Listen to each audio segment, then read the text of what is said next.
तमस्तु सह वीर्यं कर्वावहै तेजस्विना वधीतमस्तु मा विद्विषावहै।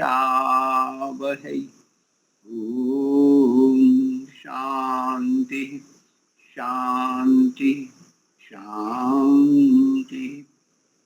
सबको सादर नमस्ते जी। आप सभी का स्वागत है।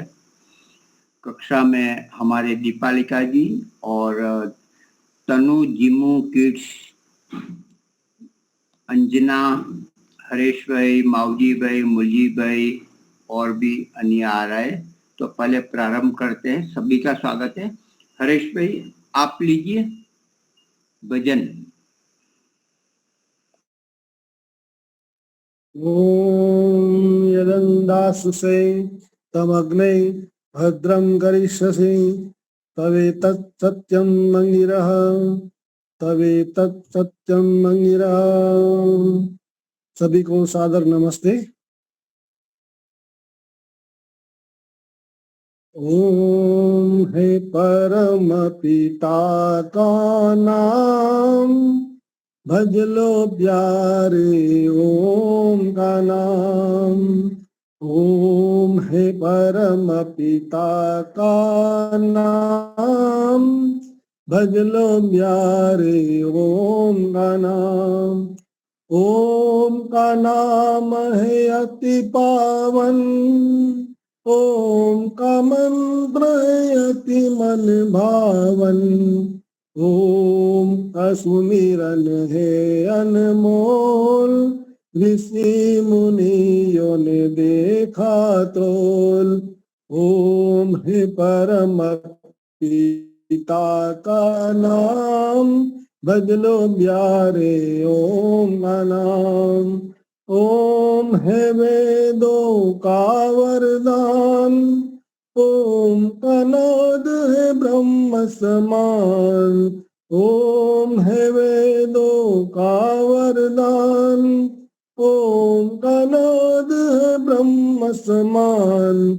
ओम है जीवन, ओम है प्राण, भज लो प्यारे ओम का नाम।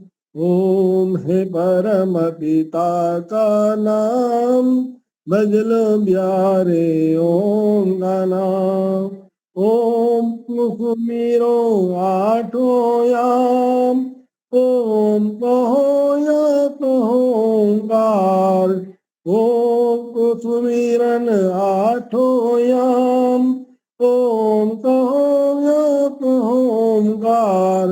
ओम की महिमा अपरंपार, भज लो प्यारे ओम का नाम। ओम है परम पिता का नाम भज लो प्यारे ओम का नाम। ओम कहो तुम बारंबार, ओम ही करते भव से पार। ओम कहो तुम बारंबार, ओम ही करते भव से पार। ओम है परम पिता का नाम भज लो प्यारे ओम का नाम। ओम है परम पिता का नाम भज लो प्यारे ओम का नाम। धन्यवाद। बहुत बढ़िया। और किसी को एक भजन ले सकते हैं।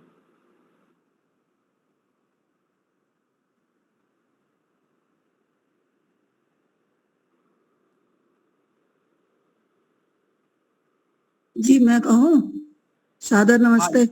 हाँ राधा जी लीजिए। कोई ना साथी तेरा साथ निभाएगा, छोड़कर संसार जब तू जाएगा। कोई ना साथी तेरा साथ निभाएगा। ईश्वर का भजन किया ना, सत्संग किया ना दो घड़िया। ईश्वर का भजन किया आना, सत्संग की आना 2 घड़िया, यमदूत लगा कर तुझको ले जाएंगे हथकड़िया, यमदूत लगा कर तुझको ले जाएंगे हथकड़िया, कौन छुड़ाएगा कोई ना साथी तेरा साथ निभाएगा।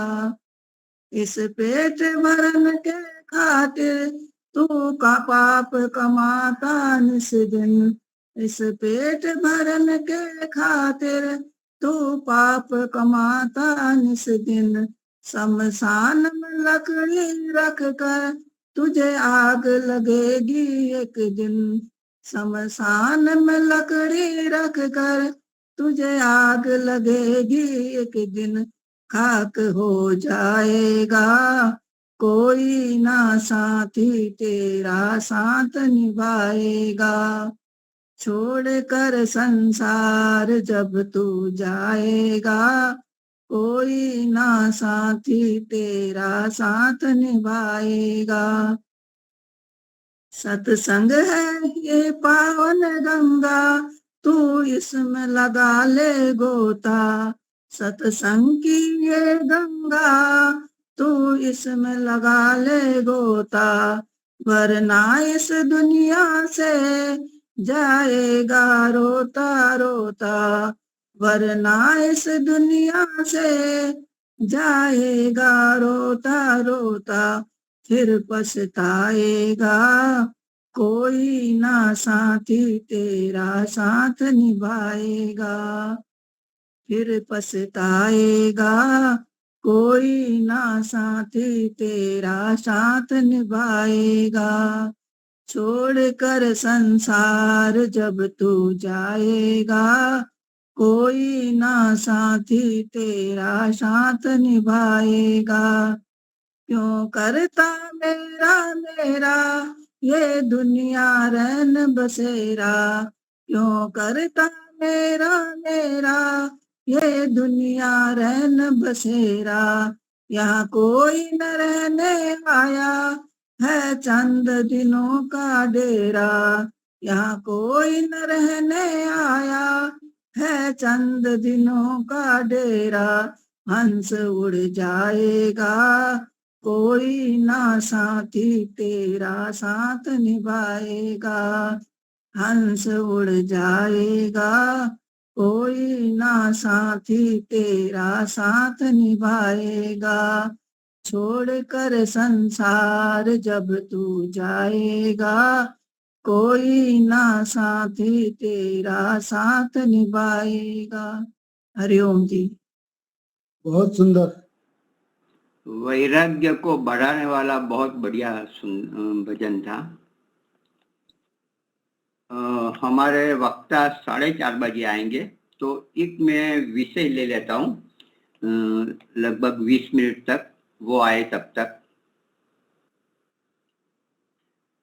ओम वेदाहमेतं पुरुषं महान्तम् आदित्यवर्णं तमसः परस्तात् तमेव विदित्वा अतिमृत्युमेति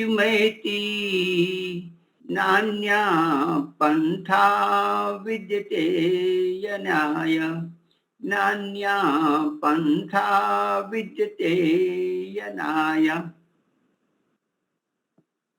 हमारे वेद मार्ग के योगी जो समाधिस्थ है, जो मुक्ति को प्राप्त करने वाले हैं, ऐसी ऊंची अवस्था में है, वह बोलता है, वह कहते हैं कि मैं उस परम पुरुष को जानता हूं। वेदाहमेतं पुरुषम महानतम, जो अति महान है, महानतम है, उनसे ऊपर उनके समान कोई नहीं। वो आदित्य वर्णी है, अर्थात वह पूर्ण ज्ञान से ऐसा आदित्य वर्णी परमपिता परमात्मा, उनको मैं जानता हूँ, जो बिल्कुल अविद्या, अज्ञान, मलिनता, तमस आदि से पृथक है। उसमें कोई कमी नहीं, ऐसे पुरुष को जानता हूं, उसको जाने बिना कोई भी व्यक्ति, कोई भी जीवात्मा परमात्मा को प्राप्त नहीं कर सकता। इसके विषय में कहते हैं ऋषि कि ऐसा हो सकता है, एक ही हो सकता है, यदि ये पूरे आकाश को आकाश रूपी चमड़े हो और उसको लपेट दिया जाए और एक कोने में रखा जाए, ऐसा यदि होता हो तो बात संभव है कि बिना ईश्वर को जाने हम जान लेंगे, मुक्त हो जाएंगे। मतलब असंभव है, जैसे आकाश को हम लिपट नहीं सकते, वैसे बिना जाने हम पूर्ण सुख से, पूर्ण दुख से मुक्त नहीं हो सकते और ईश्वर में स्थित नहीं हो सकते। तो आज का विषय मैंने लिया है वर्ण, शब्द, आकाश, उसकी थोड़ी चर्चा करेंगे। जो वर्णोच्चार शिक्षा है उसमें हमने पढ़ा है थोड़ा थोड़ा, जो रेगुलर है संस्कृत रुचि रखने वाले उनका। अक्षर क्या है, पहले तो ये समझ लेते कि परमपिता परमात्मा आदित्यवर्णी तमस से पर है।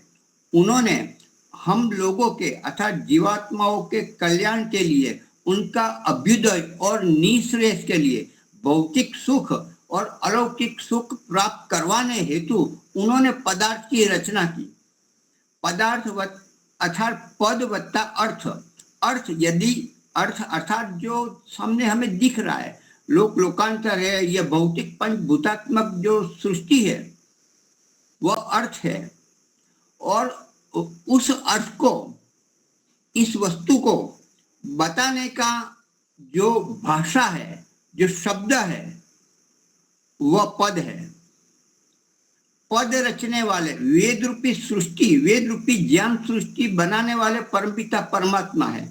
और जो पंचभूतात्मक जो दिख रहा है, जो नहीं दिख रहा है, जो सूक्ष्म है, जो कारण शरीर में भी है, तो वह उनको भी बनाने वाला परमात्मा है। और परमात्मा ने पद और अर्थ की संगति की है, तो बनाने वाला एक ही है, क्योंकि संगति युक्ति युक्त है। जैसा सृष्टि में वैसा ही वह, उसका परिचय वेद में उसी प्रकार से दिया गया है।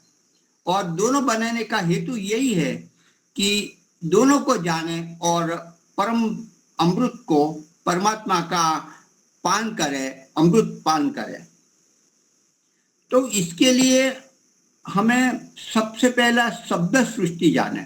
शब्द सृष्टि, शब्द सृष्टि ऐसी है, जैसे हम आकाश में रात्रि में देखते हैं तो आकाश में टमटमाते सितारे नक्षत्र है, वैसे ही हमारे बुद्धि क्षेत्र में जब आंख बंद करते हैं तब ज्ञान रूपी, वेद रूपी सृष्टि टमटमाटे तारा नक्षत्र समान है, सूर्य समान है, वो हमारा पथ प्रदर्शन करते हैं। तो ऐसे ये शब्द सृष्टि, शब्द सृष्टि वेद को हम जाने। तो उनको लिए वेद क्या है? वेद एक संविधान है जो जीवात्माओं के कल्याण के हेतु कृपा करके हमें दिया गया है कि ये वस्तु, ये संसार, ये सूर्य, ये पृथ्वी आदि को आप इस तरह के उपयोग करो, उसको अपना ना मानो, उसका प्रयोग करके अच्छे काम में लगाओ, परोपकार में लगाओ, ईश्वरीय कार्य में लगाओ और आप मुक्त हो जाओ। यह हेतु है।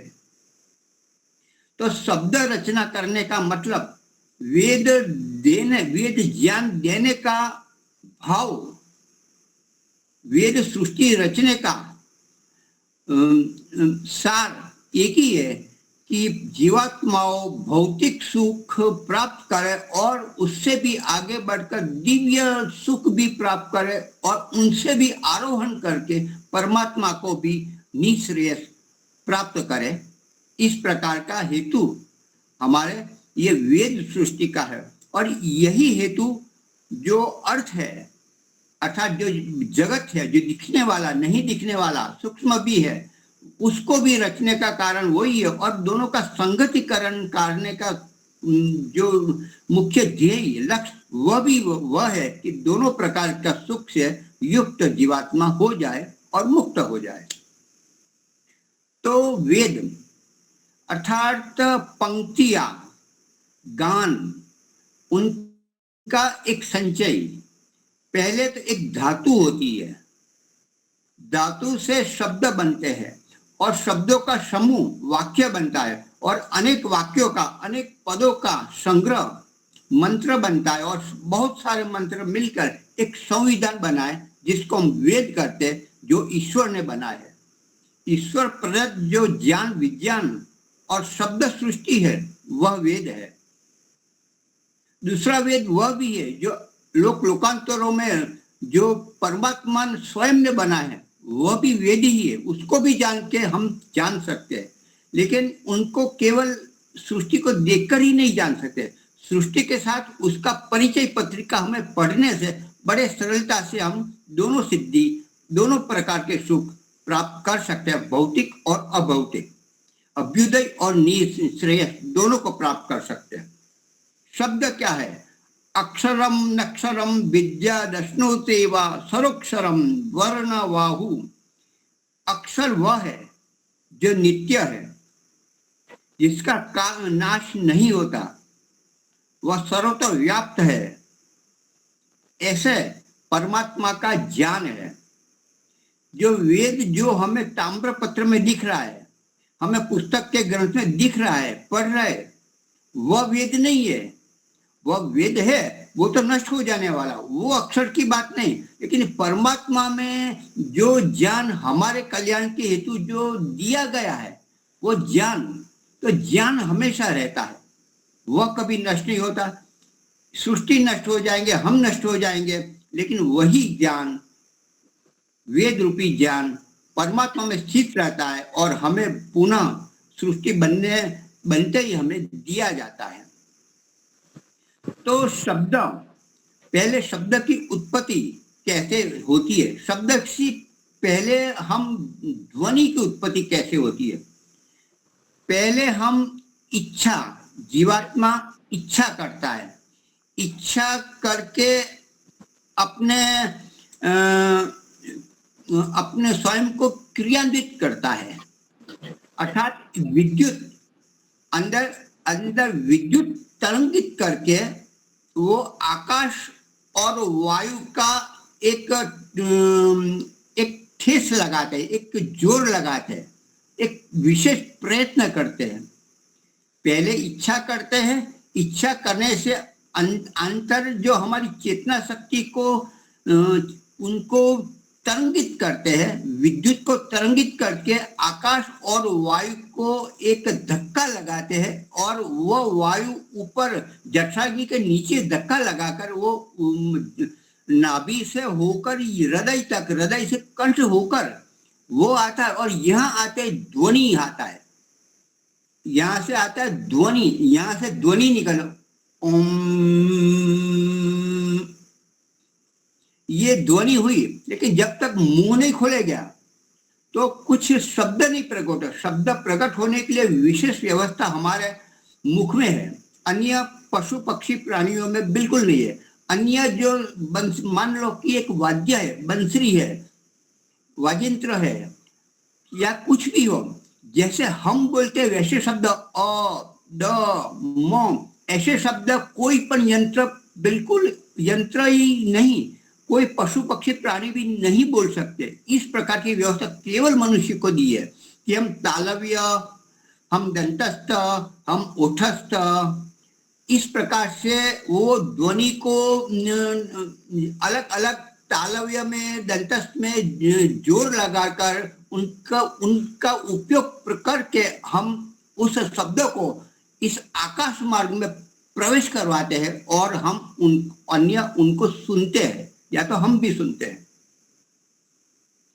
पहले इच्छा की, हमने अपनी चेतन शक्ति से विद्युत जो भौतिक है उनको तरंगित करके जो नाभि के नीचे से ठेस पहुंचाकर उस वायु को गति करवा, उद्योगामी बनाकर कंठ में लाकर वो ध्वनि प्रकट होता। ध्वनि प्रकट होकर यह दंतस्थ, ओटस्थ, तालव्य आदि से उनका प्रयोग करके शब्द को हम बाहर फेंकते हैं, जो उसका अधिष्ठान आकाश है। यह जो शब्द हमने प्रकट किया वो नाशवान है। अभी बोला अभी खत्म हो गया, ऊंचा बोला तो थोड़ी दूर तक जाए।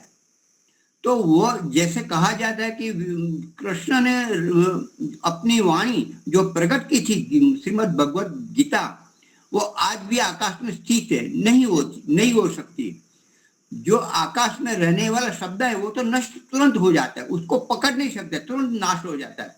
यदि कुछ बढ़ाना है, बढ़िया करना हो तो लाउड स्पीकर लगाओ, और यदि कुछ करना हो, संग्रहित करना हो, तो आप सीडी में, डीवीडी में, पेन ड्राइव में, कैसेट में, किसी भी तरह आप ऑडियो वीडियो कर सकते हो, लेकिन वो भी नष्ट होने वाला है। मतलब ध्वनि है वो खत्म हो जाएगी जो भौतिक है, लेकिन जो ध्वनि के द्वारा जो अ म द अग्न आया ही वी तय, ये जो शब्द जो प्रकट ही हुए हैं, प्रथम वेद का मंत्र है, उसमें भी पहले ओम अग्नि मेरे पुरोहितम यज्ञ सदैव मृत्युजम होतारम रत्नदातम, यह मंत्र यही होगा, प्रथम ही होगा, उसमें कोई फिरफार बदलाव नहीं हो सकता, क्योंकि परमपिता परमात्मा ज्ञान बिल्कुल पूर्ण है, उनमें आगे पीछे कमी सप्लीमेंट्री कुछ नहीं होता। तो हमने ये जाना कि जो अक्षर है, जो परमात्मा में ज्ञान रूप में है, वह कायम है, वह कभी नष्ट नहीं होता। ध्वनि सब निकालते हैं, और सब ये उस ध्वनि को हम मुख द्वारा अन्य स्थान द्वारा हम उनका प्रयोग करके शब्दों को प्रकट करते हैं आकाश में, और वह आकाश में प्रकट हुआ शब्द हमारे कर्ण तक जाते हैं और तुरंत वो नष्ट हो जाते हैं। तो दोनों, तो हमें क्या करना है, हमें वही शब्द करना है जो वेदों में बताया है, वही भाषा बोलनी है, जैसी लिखी है वैसी ही बोलनी है, और जैसा बोलते वैसे ही लिखना है, तो हम शुद्ध स्वरूप में उसका लाभ ले सकते हैं। तो यहाँ जो मैंने बताया वो थोड़े स्वामी जी की भाषा में बोलता हूँ, पढ़ता हूँ कि विद्वान लोग उस आकाश वायु प्रतिपादित नाश रहित विद्या सुशिक्षा सहित बुद्धि में स्थित अत्युत्तम शुद्ध शब्द राशि की अच्छे प्रकार प्राप्ति की कामना करते हैं, और वही अच्छे प्रकार प्रयोग किया हुआ शब्द शरीर, आत्मा, मन और स्व संबंधियों के लिए इस संसार में सुख और निश्रेयस विद्या आदि शुभ गुणों को योग और मुक्ति सुख मनुष्य को युक्त कर देता है। यह आज क्या लाभ होता है अक्षर ज्ञान वेद ज्ञान प्राप्त करने से? विद्वान लोग ऐसे हैं जो आकाश वायु प्रतिपादित नाश रहित जो परमात्मा का वेद ज्ञान है, वह विद्या को, उस सुशिक्षा को बुद्धि में स्थिर करते हैं और निर्णय करके अत्यंत शुद्ध शब्द राशि को अच्छी प्रकार से प्रकट करते हैं, और उससे जो प्रकट किया हुआ शब्द है वह हमारे और अन्य के शरीर आत्मा मन को प्रसन्नता कल्याण देता है, और स्व संबंधियों के लिए भी सुखकारी और विद्या गुणों आदि का बढ़ाने वाला है, और अंत में मुक्ति सुख को भी देने वाला होता है। ऐसा हमें करना चाहिए जैसे विद्वान लोग करते हैं।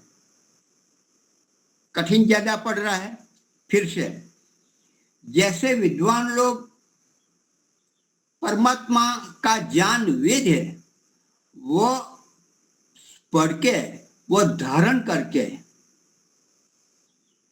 जो अन्य लोग हैं जो नहीं जानते उनके आत्मा को, उनके मन को, उनके शरीर को और उसके स्व संबंधियों के संसार में भौतिक सुख और विद्या आदि शुभ गुणों से युक्त होकर अंत में मुक्ति सुख को भी प्राप्त करे, इस आशा से यह वेद राशि वो विद्वान लोग प्रकाशित करते हैं।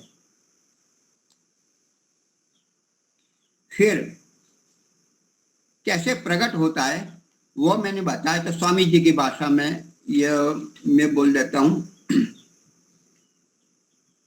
आकाश और वायु के संयोग से उत्पन्न होने वाला नाभि के नीचे से ऊपर उठता हुआ जो मुख को प्राप्त होता है उसको नाद कहते हैं, उसको नाद कहते हैं। ओम, ये नाद हुआ। जब तक मुंह नहीं खोलेंगे कोई स्वर नहीं आएगा, अ नहीं आएगा, ब नहीं आएगा, नहीं हुआ। हमने कहीं स्पंदित नहीं किया, ध्वनि ही, केवल नाद है, ध्वनि है। तो फिर से आकाश और वायु के संयोग से उत्पन्न होने वाला नाभि के नीचे से ऊपर उठता हुआ जो मुख को प्राप्त होता है उसको नाद कहते हैं। वह कंठ, ओष्ठ आदि स्थानों में विभाग को प्राप्त हुआ वर्ण भाव को प्राप्त होता है उसको शब्द कहते हैं। जब वो बहुत प्रकट होता है, स्पंदित हो गए तालव्य दंतस्थ आदि से, तब वो शब्द कहलाता है। और वो शब्द आकाश मार्ग में, आकाश जिसका अधिष्ठान है, वह तरंगित होता, बहता हुआ अन्य के कर्ण में जाता है, श्रोत्र में जाता है और वो ग्रहण करके उनका लाभ लेता है। उनका मन, उनका तन, उनका शरीर और उसके संबंधी सब सुख को प्राप्त कर सकते हैं। ऐसा शब्द जो भाषा है वो वेद है, वो शब्द सृष्टि है जो अत्यंत कल्याणकारी के। ऐसा विद्वान लोग उस राशि को चारों ओर फैला देते हैं। जैसे आकाश में बगीचे में सुंदर पुष्प खिल उठे हैं, सुगंधी चारों ओर फैल रही है, वैसे ही यह सृष्टि में जैसे टमटमाटे हुए सितारे, चंद्र, तारा, अच्छी अलंकृत हमारा गगन हो रहा है, वैसे ही हमारी बुद्धि में ये सारी वेद रूपी शब्द सृष्टि हमारे योगी जन, विद्वान लोग उसको प्रकाशित करते हैं और चारों ओर उसको सुख चारों ओर बांट देते हैं। तो इस प्रकार से कहा है। और थोड़ा ले लेते हैं। जीवात्मा स्वर को कैसा पैदा कर सकते हैं? मैंने जो कहा वही बात है, पक्का करने के लिए स्वामी जी की भाषण। जीवात्मा बुद्धि से अर्थों की संगति करके, जीवात्मा पहले इच्छा करता है, बोलने की कामना करता है, मैं कुछ बोलूं, मैं किसी को लाभ दूं। जीवात्मा बुद्धि से अर्थों की संगति, मैं ये बोलूंगा, ऐसा ही बोलूंगा, इसके लिए बोलूंगा, ये मेरा सार्थक होगा। तो जीवात्मा बुद्धि से अर्थों की संगति करके कहने की इच्छा से मन को युक्त करता, विद्युत रूपी जठराग्नि को ताड़ता, वह वायु को प्रेरणा करता और उरह स्थान में विचरता हुआ मंद स्वर को उत्पन्न करता है। तो ये वर्ण पहला पैदा करते हैं और वर्ण को मिलकर शब्द होता है। वर्ण भी धातु से बनता है। पहले धातु होते हैं, पहला एक एक शब्द होता है। प पालन करना, र रमण करना, अ व्यापक, द दान देना, म शांति, न नहीं, न हमारा, यह भी होता है, अ नहीं भी होता है और सर्वव्यापक भी होता है। तो एक एक शब्द हमारे अर्थ देते हैं। और यदि इस जो हम बोलते हैं और वो हम बोलते हैं वैसे ही हमने उसको मोबाइल में तरंगित किया जाए तो हम अ बोलते तो अही आ जाता है, म बोलते तो मही। हम ये कंप्यूटर में बोलते हैं ओम विश्वानि देव, तो हम बोलते हैं तो वैसे ही बोला लिखा जाता है ओम विश्वानि देव, हमारे मोबाइल में लिखा जाता है, जैसा बोलते हैं वैसा ही लिखा जाता है। तो ऐसी शब्द रचना परमात्मा ने अपने वर्ण की, शब्द की और संहिता की है जो बिल्कुल वैज्ञानिक है, उसमें कोई बदलाव नहीं आ सकता। बदलना मतलब अब ईश्वर अज्ञानी है, अल्पज्ञानी है, अभी और कुछ देना चाहिए, ऐसा नहीं। परमात्मा पूर्ण ज्ञानी है, प्रथम से दी बेस्ट, उससे बेस्ट हो ही नहीं सकता। ऐसी वस्तु है, ऐसे पदार्थ और ऐसी शब्द सृष्टि हमें प्रदान की है। तो इस प्रकार से हमें समझना चाहिए। हमारी जया बहन जी आ गए होंगे, आपने बताया नहीं, मैं तो बोलता रहा। तो मैं अपने वक्ता निमंत्रित करता हूँ, वो अपने वक्तव्य को दें। धन्यवाद जी। सभी को सादर नमस्ते जी। मंत्र पाठ करेंगे। ओम विश्वानि देव सवितर्दुरितानि परासुव यत् भद्रं तन्न आसुव। महेंद्र भाई जी ने आज शब्द वर्ण वेद आदि विषय लिया। कठिन लगा ना कि सरल लगा? दीपालिका जी,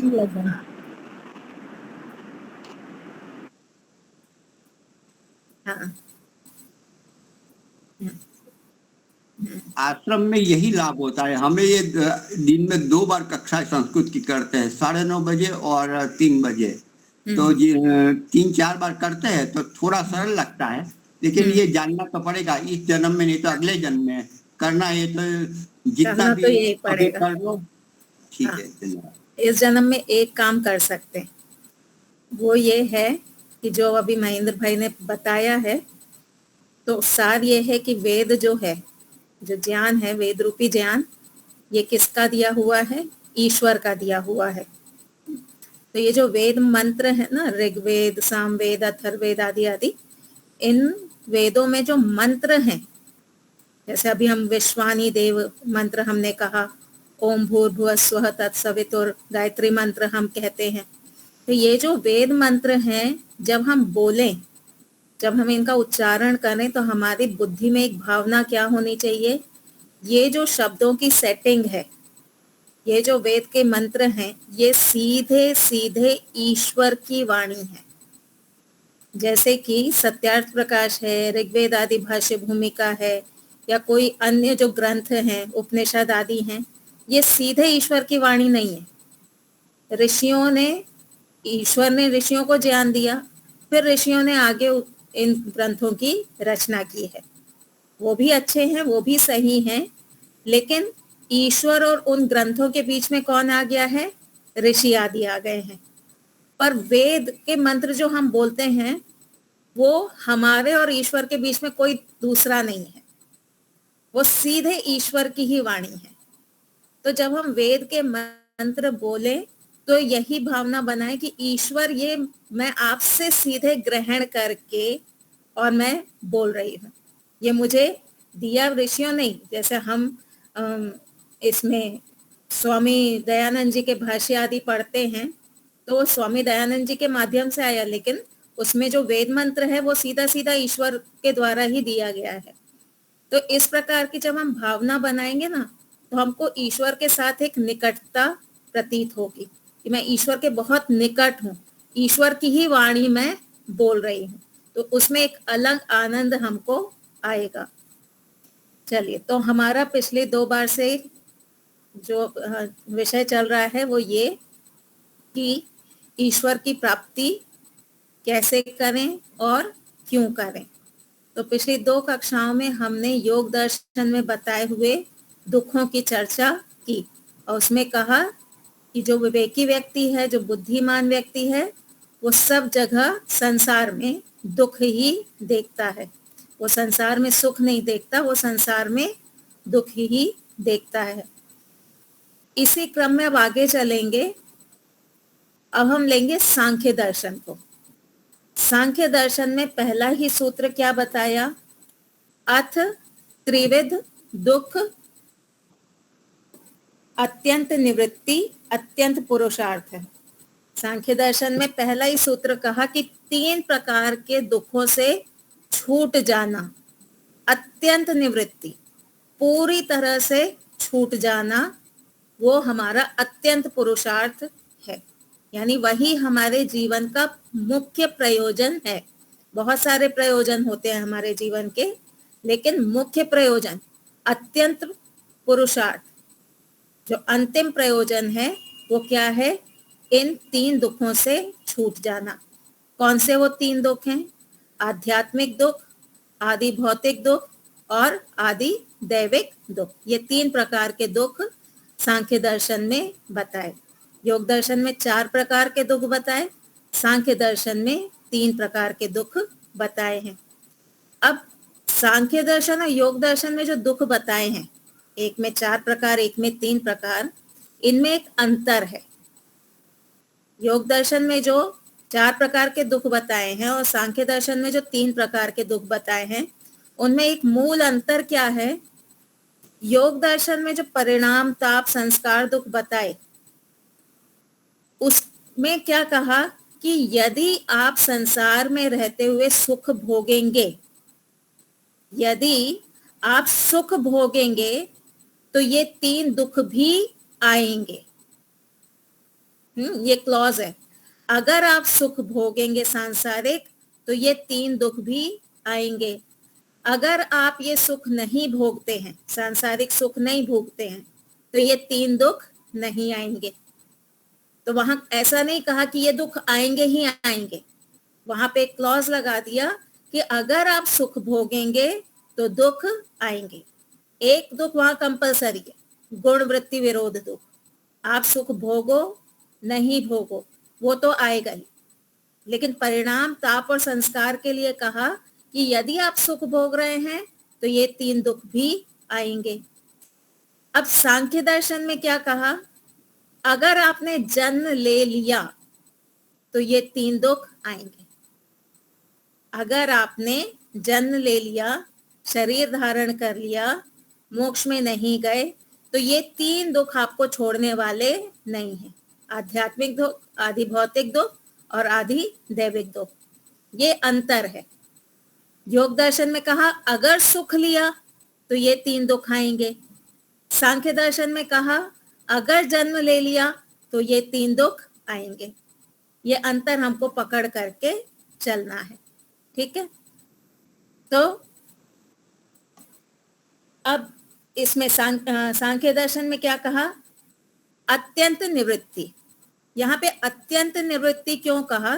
क्योंकि आगे ही इस प्रकार के जो ग्रंथ होते हैं ना, उसमें 2 पक्ष होते हैं, पूर्व पक्ष और उत्तर पक्ष। पूर्व पक्ष जो प्रश्न करता है, उत्तर पक्ष जो उत्तर देता है।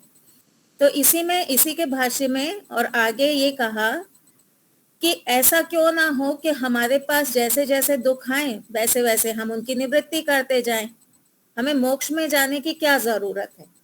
संसार में रह के भी तो हम सुखी हो सकते हैं ना। हमको भूख लगती है, भूख एक प्रकार का दुख है, तो भूख को मिटाने का साधन क्या है? रोटी। तो जब हमको भूख लगेगी हम रोटी खा लेंगे, जब हमको ठंडी लगेगी हम कंबल ओढ़ लेंगे, जब हमको गर्मी लगेगी हम एसी चला लेंगे, जब हम बीमार होंगे डॉक्टर के पास जाएंगे, हम दवा खा लेंगे। तो ऐसे हमारे पास जैसे जैसे दुख आते रहेंगे वैसे वैसे उन दुखों से हम अपनी निवृत्ति करते रहेंगे। तो संसार में रह के भी तो हम सुखी हो सकते हैं। तो यहाँ पे उत्तर पक्ष अर्थात भाष्यकार ने, ऋषि ने क्या कहा? ये जो तुम निवृत्ति करोगे दुख की, भूख लगने पे खाना खाना, ठंडी लगने पे कंबल ओढ़ लेना, स्वेटर पहन लेना, बीमार होने पे दवा खा लेना, ये अत्यंत निवृत्ति नहीं है। क्यों अत्यंत निवृत्ति नहीं है? क्योंकि आज दोपहर को आपको भूख लगी, आपने रोटी खा ली, क्या ये भूख से आपकी अत्यंत निवृत्ति हो गई रोटी खा के? नहीं हुई। फिर रात को आपको भूख लगेगी, अगली सुबह फिर भूख लगेगी, फिर दोपहर में भूख लगेगी। तो ये जो आपने दुख से आपकी जो निवृत्ति हुई, ये बहुत क्षणिक है, ये बहुत कम समय के लिए है, ये अत्यंत निवृत्ति नहीं है। और इसके लिए जो आपने पुरुषार्थ किया, ये भी अत्यंत पुरुषार्थ नहीं है। क्यों? क्योंकि पुरुषार्थ करने पर जो आपका प्रयोजन सिद्ध हुआ है वो भी क्षणिक ही सिद्ध हुआ है। आपने खाना बनाया, रसोई में जाकर के आपने पुरुषार्थ किया, ये पुरुषार्थ करने से क्या हुआ? थोड़ी देर आपका दुख चला गया, पर वो वापस लौट के आ गया। तो आपने जो कहा कि जैसे जैसे दुख आएगा हम वैसे वैसे उन दुखों के साधनों को जुटाएंगे, जिससे दुख चला जाए तो हम यहाँ पे सुखी हो जाएंगे। तो ऋषि ने कहा नहीं, ऐसा नहीं हो सकता, क्योंकि इनसे आपकी अत्यंत निवृत्ति नहीं होने वाली है, ये दुख घूम घूम के वापस आपके पास ही आएंगे। तो क्या करना चाहिए? तो कहा कि ऐसे प्रयोजन, ऐसा पुरुषार्थ करो जिससे ये दुख सदा के लिए समाप्त हो जाए। और वही जो आपका पुरुषार्थ होगा वो होगा अत्यंत पुरुषार्थ, उसको हम कहेंगे अंतिम प्रयोजन। बाकी जो प्रयोजन होते हैं ना हमारे, उससे हमारा अगला कुछ ना कुछ सिद्ध हो रहा होता है। जैसे कि एक विद्यार्थी है, 12वीं कक्षा में है। 12वीं कक्षा में होते हुए उसका प्रयोजन क्या होता है? मेरे अच्छे मार्क्स आ जाए, 95% मेरे आ जाए, नीट की एग्जाम में दे दूं और मेरा एमबीबीएस में सिलेक्शन हो जाए। उसका ये जो प्रयोजन है, ये जो उसके लिए जो पुरुषार्थ कर रहा है कि मेरा नीट में सिलेक्शन हो जाए, मैं एमबीबीएस कर लूं, क्या ये अंतिम प्रयोजन है? नहीं, ये उसका अंतिम प्रयोजन नहीं है। क्यों अंतिम प्रयोजन नहीं है? क्योंकि एमबीबीएस क्यों बनना चाहते हो? एमबीबीएस में तुम एंट्री क्यों लेना चाहते हो? जिससे कि तुम डॉक्टर बन जाओ। तो नीट क्लियर करना, उसके बाद तुम्हारा प्रयोजन होगा डॉक्टर बनना। नया प्रयोजन आ गया आपका। अब जब आप डॉक्टर बन गए, अब क्या प्रयोजन होगा? मैं लोगों की सेवा करूं। एक ईमानदार व्यक्ति को मान करके चलते हैं, मैं लोगों की सेवा करूं। अब वो नया प्रयोजन आ गया। अब सेवा करते हुए उसको कुछ पैसा भी मिलेगा, सैलरी आएगी उसके पास, तो सैलरी भी एक प्रयोजन हो जाती है। सरकारी में नौकरी करेगा, सैलरी मिलेगी। अपना क्लिनिक खोलेगा तो इनकम होगी। तो उसका प्रयोजन हो जाता है कि मुझे इनकम मिले। इनकम मिलना भी उसका अंतिम प्रयोजन नहीं है। इनकम होगी, पैसा आएगा, मैं घर बनाऊंगा, मेरा घर होगा, गाड़ी होगी, सामान साधन आदि होंगे। क्यों होंगे ये सब? अब नया प्रयोजन आएगा कि कल को मेरी शादी होगी। अब शादी होना एक नया प्रयोजन आ गया। कल को मेरी शादी होगी, पत्नी आएगी, उसको रहने के लिए घर चाहिए। तो डॉक्टर बन के क्लिनिक खोलने का अब आगे प्रयोजन क्या हो गया? इनकम। इनकम का प्रयोजन क्या हो गया? उससे नया प्रयोजन होगा घर बनाना। घर बनाना किस लिए? शादी होगी, परिवार बड़ा होगा। तो इस प्रकार से एक प्रयोजन दूसरे प्रयोजन का साधन बनता जाता है। पीछे वाला प्रयोजन अगले प्रयोजन का साधन बन जाता है। तो कब तक हम ऐसे ही प्रयोजन पे प्रयोजन करते जाएंगे? कहीं तो जाके हमको रुकना पड़ेगा। तो कौन सा प्रयोजन है जो अगले प्रयोजन का साधन नहीं बनेगा? तो वो कहा मोक्ष की प्राप्ति। मोक्ष की प्राप्ति जो है ना, वो अंतिम प्रयोजन है। पीछे के सारे प्रयोजन अगले प्रयोजन का साधन बन जाते हैं, लेकिन मोक्ष एक ऐसा प्रयोजन है वो किसी का साधन नहीं बनता। तो दुख से छूटना, अत्यंत निवृत्ति जो है, उसको अत्यंत पुरुषार्थ कहा, क्योंकि अब इसके आगे आपका कोई दूसरा प्रयोजन नहीं होगा। इसके बाद आपके सारे दुख छूट जाएंगे। हमारे साथ भी यही होता है ना, हम भी छोटे छोटे दुखों से निवृत्त होकर के खुश हो जाते हैं। आज खाना मिल गया, पेट भर गया, अब हम सुखी हैं। थोड़ा मान सम्मान मिल जाता है, हमको तृप्ति हो जाती है, हाँ हम सुखी हैं, अब हमें और कुछ नहीं चाहिए। मेरी कक्षा में मान लीजिए 100 लोग आ जाए ऑनलाइन क्लास में अथवा प्रवचन जो ऑफलाइन वगैरह हो, तो मुझे लगेगा बस पा लिया, जो मुझे पाना था मैंने पा लिया, मुझे सुख मिल गया। तो ये जो छोटे छोटे सुख हैं, ये हमें पूरी तरह से दुखों से नहीं छुड़ा सकते। फिर न्याय दर्शन में एक जगह पे आया, पूर्व पक्ष ने कहा कि आप हमेशा दुखों की ही बात क्यों करते हैं? आप ये क्यों कहते हैं कि बुद्धिमान व्यक्ति सब जगह दुख देखता है? सांख्य दर्शन में ये कहा कुत्रापि कोपि सुखिना, के संसार में कहीं भी कोई सुखी नहीं है। आप हमेशा दुख की ही क्यों बात करते हैं? इतनी नेगेटिव बात क्यों करते हैं आप? सुख भी तो है संसार में। खाते हैं, पीते हैं, पार्टी में जाते हैं, नाचते हैं, गाते हैं, क्रिकेट मैच देखते हैं, मोदी जी जीत जाते हैं, तो ये सब सुख तो देता है हमको। इतना सुख तो फैला हुआ है, फिर आप दुख की बात क्यों करते हैं? तो वहां उत्तर दिया कि सही बात है, संसार में सुख भी है, लेकिन संसार में सुख की अपेक्षा दुख अधिक है। एक सुख के पीछे कई सारे दुख चले आते हैं। और हमारा प्रयोजन क्या है? ये जो शास्त्र हैं, ये जो ग्रंथ हैं, वेद उपनिषद आदि जो हैं, उनका प्रयोजन क्या है? वो संसार में बांध के रखना चाहते हैं अथवा संसार से हमको छुड़ाना चाहते हैं? उनका प्रयोजन है संसार से हमको छुड़ा करके परम सुख की प्राप्ति कराना। तो अगर हम भी संसार में सुख बताने लगेंगे तो क्या व्यक्ति संसार छोड़ेगा? नहीं छोड़ेगा। वो भी सोचेगा हाँ संसार में तो बहुत सुख है, फिर हम क्यों संसार को छोड़ें। तो हम व्यक्ति की आंख खोलना चाहते हैं कि देखो, जहां तुमको सुख दिख रहा है ना, वहां पूरा सुख नहीं है, वहां क्षणिक सुख है, बाद में दुख रिपीट हो के आता रहेगा। संसार में जब जवान लड़का या लड़की होते ना, तो उनको क्या प्रलोभन दिया जाता है?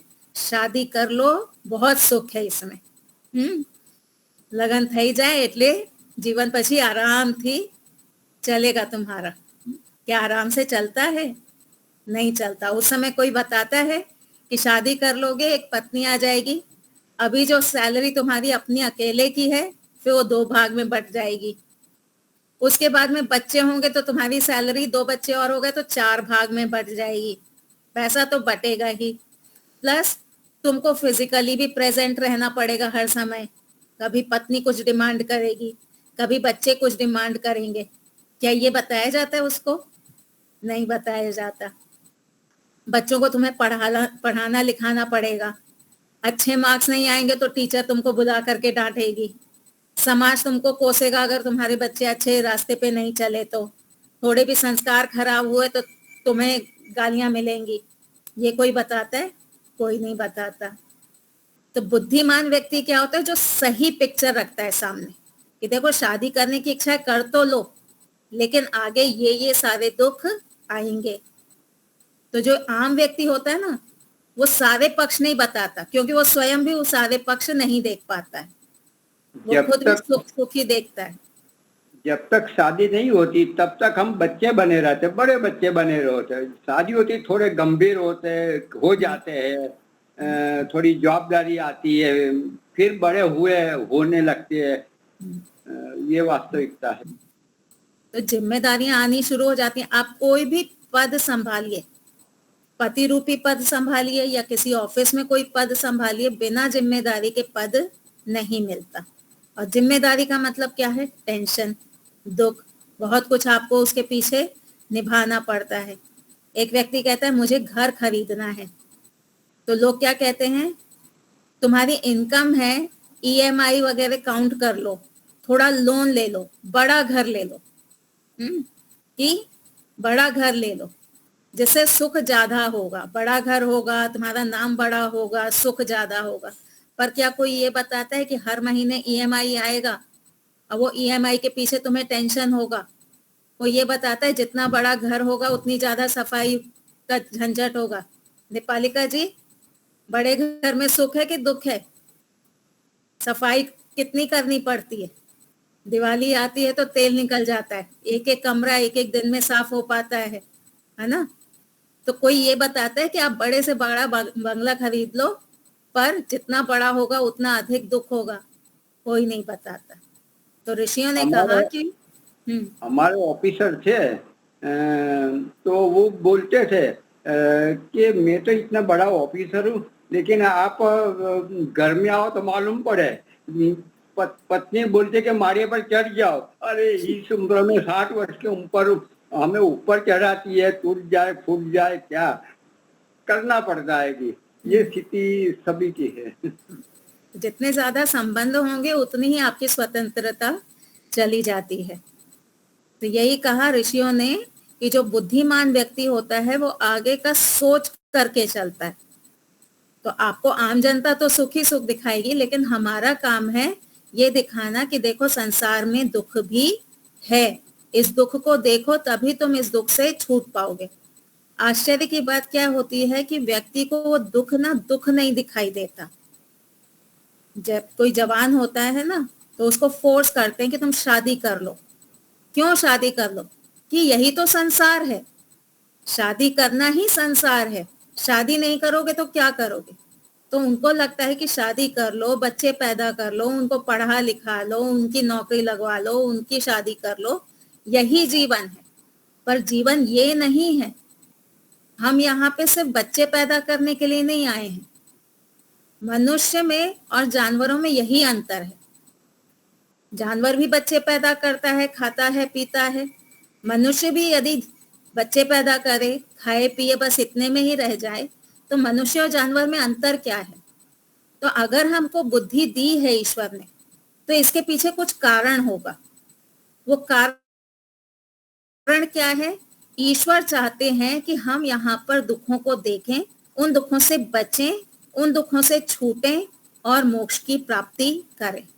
वो केवल मानव जीवन में रह के ही संभव है। कुत्ता, गधा, घोड़ा आदि जीवन में ये संभव नहीं है। तो हमको अगर ईश्वर ने ये शरीर दिया है, तो ये सिर्फ खाने पीने के लिए नहीं दिया है, ये सिर्फ भोगने के लिए नहीं दिया है, ये हमको दिया है अपनी उन्नति करने के लिए, आगे बढ़ने के लिए, दुखों से छूटने के लिए। तो जो लोग ये कहते हैं कि बस शादी ही करना अंतिम प्रयोजन है, घर खरीद करके, बड़ा बंगला खरीद करके उसमें परिवार के साथ रहना अंतिम प्रयोजन है, तो वो अंतिम प्रयोजन नहीं है। सत्यार्थ प्रकाश आदि पुस्तक पढ़िए, वहां बुद्धि खुल जाती है। ये जो गृहस्थ आश्रम है, ये जो घर बनाना है, ये हमारे जीवन का लक्ष्य नहीं है। स्वामी सत्यपति जी क्या कहा करते थे? ईंट पत्थर जोड़ने में अपना जीवन व्यर्थ मत करो। ईंट पत्थर जोड़ना यानी घर बनाना, बड़े बड़े बंगले बनाना, कार आदि खरीदना, ये सब में अपना जीवन व्यर्थ मत करो। क्यों? क्योंकि ये तो यहीं छूट जाएगा। इससे आपकी आत्मिक उन्नति नहीं होगी। ईंट पत्थर जोड़ने से आपकी क्या उन्नति हुई? कोई उन्नति नहीं हुई। आपने जिससे जमीन खरीदी, उसको आपने पैसा दिया, उस व्यक्ति का बैंक बैलेंस बढ़ गया। आपने जो कारीगर लगाए, इंजीनियर लगाए, उनको पैसा दिया, उन्नति तो उनकी हो गई, आपका तो उल्टा पैसा ही चला गया। घर बनाने में आपकी एनर्जी चली गई, आपका पैसा चला गया, आपका समय चला गया, तो आपकी तो इससे कोई उन्नति नहीं हुई। खूब बड़ा सा घर बनाया, अच्छा परिवार सब सेट किया, बच्चों को पढ़ा वढ़ा दिया, मर गए, अब वापस जीरो से शुरू करो। क्या वो घर आपके साथ जाएगा? क्या वो पत्नी बच्चे आपके साथ जाएंगे? नहीं जाएंगे। व्यक्ति क्या कहता है? तुम्हारे बच्चे पढ़ लिख गए तो समझो तुम्हारा काम पूरा हो गया। तो बच्चे पढ़ लिख गए तो आपका काम पूरा नहीं हुआ, वो तो बच्चों का काम हुआ। अगर आपने बच्चों के पीछे मेहनत करके उनको IIT, MBBS इसमें एडमिशन दिला भी दिया, आपको क्या प्राप्त हुआ? पढ़ाई तो उसने ही की, IIT में तो वो गया, MBBS में तो वो गया, उन्नति उसकी हुई है, आपकी तो नहीं हुई ना। आपने तो सिर्फ उसको आगे बढ़ाया। अगर आप स्वयं IIT में गए होते, आप स्वयं MBBS किए होते, तो भी समझ में आता है। लेकिन केवल बच्चों को पढ़ा देने से आपकी उन्नति नहीं होगी, वो बच्चों की उन्नति है। तो ये सब यहाँ पे सांसारिक उन्नति करके मर जाने के बाद वापस आपका जीरो से स्टार्ट होगा। फिर उतनी ही मेहनत करो, बुद्धि आ जाए तो ठीक है भाई, वैराग्य हो जाएगा, मोक्ष की ओर जाएंगे। बुद्धि नहीं आए तो फिर वही शादी करो, बच्चे पैदा करो, घर बनाओ, गाड़ी खरीदो, फिर उनको पढ़ाओ लिखाओ। तो ये चक्र तो चलता ही रहेगा। तो यहाँ पे रह के हमारा क्या काम है? अपनी उन्नति करना, अपनी आत्मिक उन्नति करना। आत्मिक उन्नति का अर्थ क्या है? अपना ज्ञान विज्ञान बढ़ाना, अपने व्यवहार में सुधार लाना। तो यहाँ पे यही कहा कि संसार जो है ये दुख बहुल है, संसार में दुख बहुत अधिक है। इस संसार को हमको छोड़ना है और मोक्ष की प्राप्ति करनी है। हमको सुख चाहिए, आत्मा स्वार्थी है, उसको हमेशा सुख की इच्छा है। कोई आत्मा ऐसी है जिसको सुख नहीं चाहिए? कोई आत्मा ऐसी नहीं है, हम सबको सुख चाहिए। वो सुख कहाँ मिलेगा? संसार में नहीं मिलेगा, वो सुख मिलेगा ईश्वर में। कल मेरी किसी से चर्चा हो रही थी कि कितने तरह के चाट वाट आते हैं, तो बात ये निकली कि कितनी भी चाट भेलपूरी आप खा लो, क्या आपकी इच्छा की तृप्ति होगी? नहीं होगी। मार्केट में तो आजकल तो यूट्यूब के कारण तो और नई नई वैरायटियां आने लगी हैं खाने की। एक कोई नया एक्सपेरिमेंट करता है, दूसरा कोई नया एक्सपेरिमेंट करता है, इतने खाने की वैरायटी है। तो क्या ये खाने से हमारी इच्छा शांत हो जाएगी? नहीं होगी। तो इच्छा तो शांत हो नहीं रही, इतना पुरुषार्थ करने के बाद भी इच्छा तो शांत हो नहीं रही है, वो तो बढ़ती जा रही है। आज ये खा लिया, कल वो खा लिया, परसों कुछ नया खा लिया। तो अत्यंत निवृत्ति, अत्यंत पुरुषार्थ क्या है? वो काम करो जिससे आउटकम बेस्ट मिले। बिजनेसमैन होता है ना, वो वहां पे इन्वेस्ट करता है जहां से उसको ज्यादा प्रॉफिट हो। क्या वो वहां पे इन्वेस्ट करेगा जहां उसको लॉस हो? नहीं करेगा। तो हम भी संसार में बिजनेसमैन के जैसे ही हैं। हम वहां पे अपना टाइम और एनर्जी इन्वेस्ट करें जहां से हमको ज्यादा से ज्यादा प्रॉफिट हो सके और लॉस कम हो। लॉस तो होगा ही, थोड़ा बहुत लॉस होगा, समय का, एनर्जी का लॉस तो होगा, लेकिन प्रॉफिट कहाँ पे ज्यादा हो रहा है, वहां पे हमको अपना समय और एनर्जी इन्वेस्ट करनी चाहिए। वो क्या है? हमारे सन्यासी सबसे बेस्ट इन्वेस्टर है, सच्चे इन्वेस्टर है, ऐसा बोल सकते हैं। सही बात है। सन्यासी जो होता है ना, वो अपना घर नहीं बनाता, अपनी गाड़ी नहीं खरीदता, अपनी कोई संस्था नहीं बनाता है। क्यों? क्योंकि उसको पता है ये संस्था बनाना, घर बनाना, गाड़ी खरीदना, इससे मेरी उन्नति नहीं हो रही है, इससे भौतिक उन्नति हो रही है। और हम क्या हैं? हम ये शरीर है कि आत्मा है? तो उत्तर आता है हम आत्मा है। तो हमको आत्मिक उन्नति करनी है, भौतिक उन्नति में नहीं लगे रहना। आत्मिक उन्नति करेंगे तो उन्नति हमारे साथ अगले जन्म में भी जाएगी, और भौतिक उन्नति कितना भी कर लें वो हमारे साथ नहीं जाएगा। और एक और नियम है, बिना हिंसा के भोग प्राप्त नहीं होता, ये याद रखिएगा। बिना हिंसा के भोग प्राप्त नहीं होता। तो जितना अधिक आप भोगों को प्राप्त करने में लगे हैं, उतनी अधिक आप हिंसा भी कर रहे हैं। और हिंसा का फल क्या है? हिंसा का फल है दुख। तो भले आप भोगों को अभी प्राप्त कर ले रहे हैं, आपको लग रहा है मुझे सुख की प्राप्ति हो रही है, लेकिन उससे आगे आपको दुख ही मिलेगा। अभी पिछले सप्ताह की ही बात है, मैं कपड़े धो रही थी, तो मेरे दिमाग में ऐसे ही एक बात आई कि जब हम कपड़े धोते हैं तो साबुन लगाते हैं, और साबुन क्या है? केमिकल है। ऐसे ही हम नहाते हैं तो साबुन लगाते हैं, बालों में शैम्पू लगाते हैं, डिटर्जेंट है, शैम्पू है, साबुन है, ये सब क्या है? ये सब केमिकल है। तो जितना ज्यादा हम इनका यूज कर रहे हैं, उतना ही ज्यादा हम पृथ्वी को पॉल्यूट कर रहे हैं, प्रदूषित कर रहे हैं। ये सारा केमिकल कहाँ जा रहा है? गटर के थ्रू हो करके जमीन को ही तो, पृथ्वी को ही तो पॉल्यूट कर रहा है ना। तो जितना ज्यादा हम इन भोगों को प्रयोग में लाएंगे, भोगेंगे, उतना ही ज्यादा हम प्रदूषण भी करेंगे, और जितना हम प्रदूषण करेंगे उतना ही हमको भुगतना पड़ेगा। तो अब हमें क्या करना है? हमको इनका यूज कम से कम करना है। हम प्रयास करें कि हमारे कारण किसी को भी दुख ना हो। तो उसके लिए भोगों को कम कर दीजिए। जितनी जरूरत है उतने भोग तो हमको रखने पड़ेंगे। भाई एक छत तो सबको चाहिए होती, या तो अपनी छत बना लो, या इतने अच्छे संबंध बना लो कि लोग आपको सामने से बुलाएं कि आओ हमारे घर पे रहो आकर के। स्वामी सत्यपति जी को बुलाते थे। स्वामी सत्यपति जी का अपना कोई घर नहीं था, उनको बुलाते थे ना कि स्वामी जी हमारे घर आइए।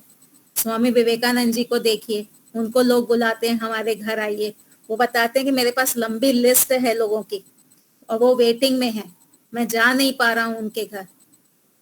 तो छत तो सबको चाहिए। तो हमारे कार्य ऐसे हों, हमारा स्वभाव ऐसा हो कि लोग सामने से हमको छत दें कि आप आके हमारे घर पे रहो। उसमें जो मजा है ना, वो अपनी छत बनाने में नहीं है। बिना टेंशन के घर मिल जाता है। जितना भोगों को छोड़ेंगे उतना ज्यादा हमको चीजें मिलेंगी, और जितना भोगों को पकड़ने का प्रयास करेंगे उतना ही भोग भी हमसे दूर होते जाएंगे। हम भोगों के पीछे लगे हुए, हमको भोग प्राप्त नहीं हो रहे। जितना चाहते हैं क्या उतना मिले? उतने नहीं मिले। और इन लोगों ने जो सन्यासी होते हैं ये भोगों को छोड़ देते हैं तो लोग बुलाते हैं, सामने से बुलाते हैं, हमारे बंगले में रहो, हमारी मर्सिडीज कार में बैठो। आपको कोई बैठाएगा? मुझे कोई बैठाएगा? कोई नहीं बैठाएगा। उनको सामने से कार आती है, 20-20, 50-50 लाख की कार आती है उनके लिए। हमें तो कमा के खरीदनी पड़ती है। उनको बढ़िया बढ़िया खाना मिलता है, हमको मिलता है उस क्वालिटी का हमें नहीं मिलता। तो भोगों को छोड़ना बुद्धिमत्ता है, भोगों के पीछे भागना ये मूर्खता है। तो शास्त्र यही कहते हैं कि सब जगह दुख देखो, संसार में सर्वत्र दुख देखो और वो दुख देख करके आगे फिर काम करो। सुख देखोगे फंस जाओगे, तुम्हारी आत्मिक उन्नति होने वाली नहीं है। आत्मिक उन्नति के लिए दुख देखो, भोगों को छोड़ो और अपने अंदर सुधार लो। ठीक है, चलिए, तो हमारा समय हो चुका है। महेंद्र भाई। हाँ, खूब खूब धन्यवाद।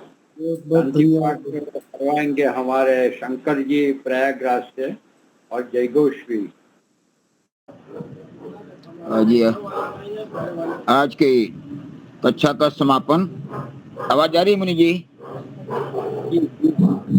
कक्षा का समापन शांति पाठ और बेहोश से सबको सादर नमस्ते। पहले शांति पाठ।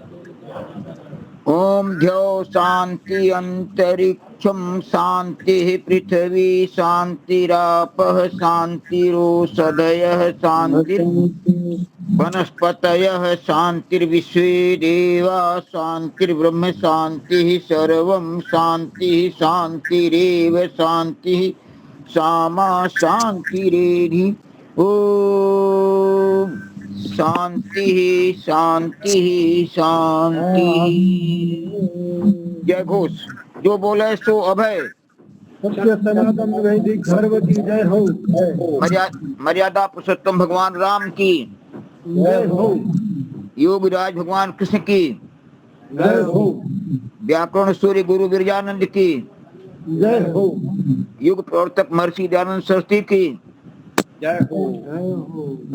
भारत माता की जय हो। गौ माता जय की हो। देश के अमर शहीदों की जय हो। वेद की ज्योति ऊंची रहे। ओम का झंडा ऊंचा रहे। आर समाज अमर रहे। सत्यार्थ प्रकाश घर घर पहुंचे। प्रणव ध्वनि घर घर से। ओ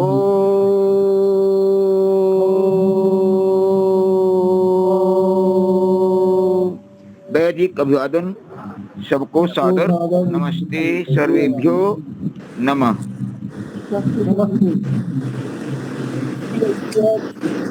धन्यवाद आपका, बहुत बहुत धन्यवाद। राज्यपाल जी आ रहे भुज में वृत्ति यज्ञ का प्रारंभ 25 तारीख को हफ्ता बाद हो रहा है। तो हम और मतलब हमारे हरीश्वरानंद जी और जाएंगे।